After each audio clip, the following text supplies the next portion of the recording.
శ్రీ గణేశాయ నమః, శ్రీ సరస్వత్యై నమః, శ్రీ గురుభ్యో నమః.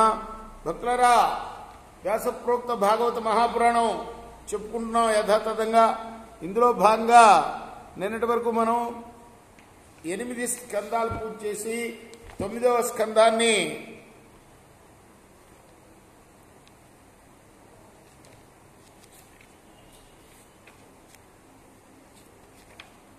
కృష్ణ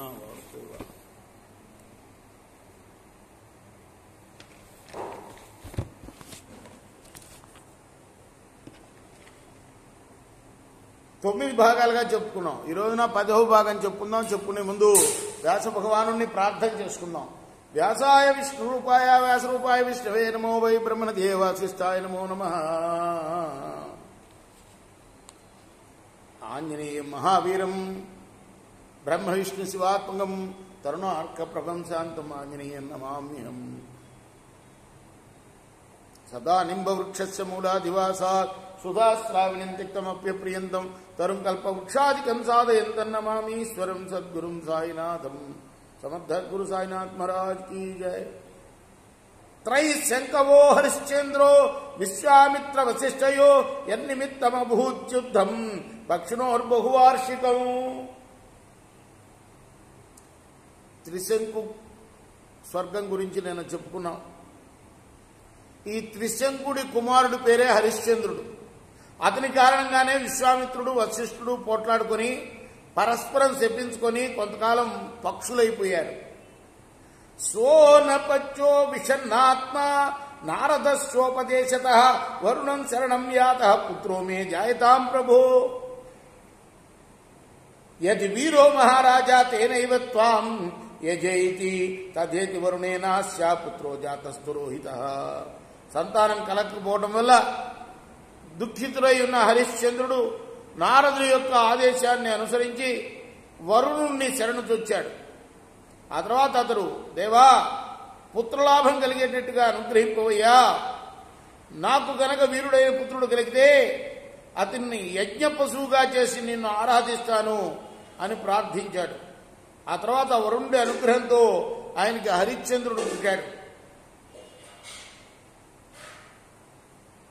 ఎవరు? హరిశ్చంద్రుడు. ఆ హరిశ్చంద్రుడికి రోహితుడు అనేవాడు పుట్టాడు. జాతఃసుతో కెనేనాంగా మాం యజస్వేతి సోబ్రవీత్ యదా పశుర్నిర్దశ స్యాదతమ్యజ్జో భవేదతి.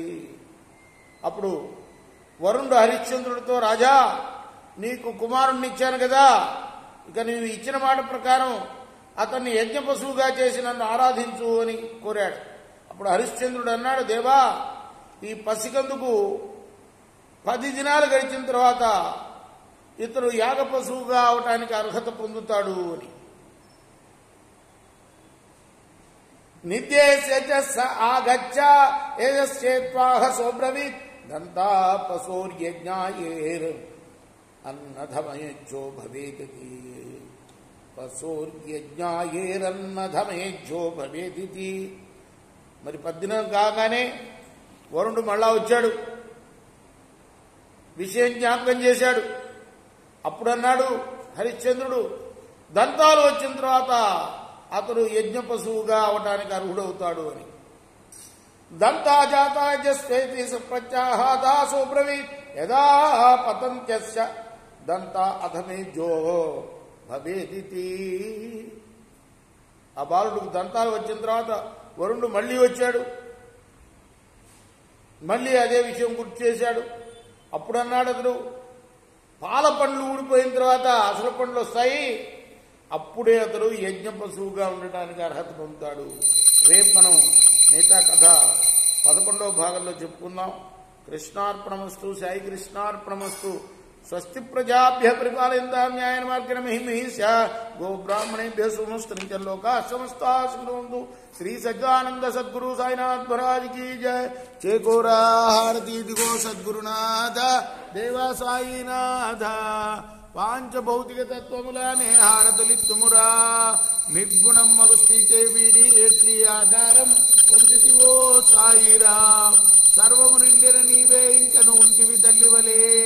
రజోతమో సత్వము నుండి మాయడు జనించే బాబా మాయడు జనించే ఆ మాయ నుండి వేరే మాయ ఏ తీరుగా వచ్చే సప్త సాగరాలు నీకు క్రీడారంగములు బాబా క్రీడా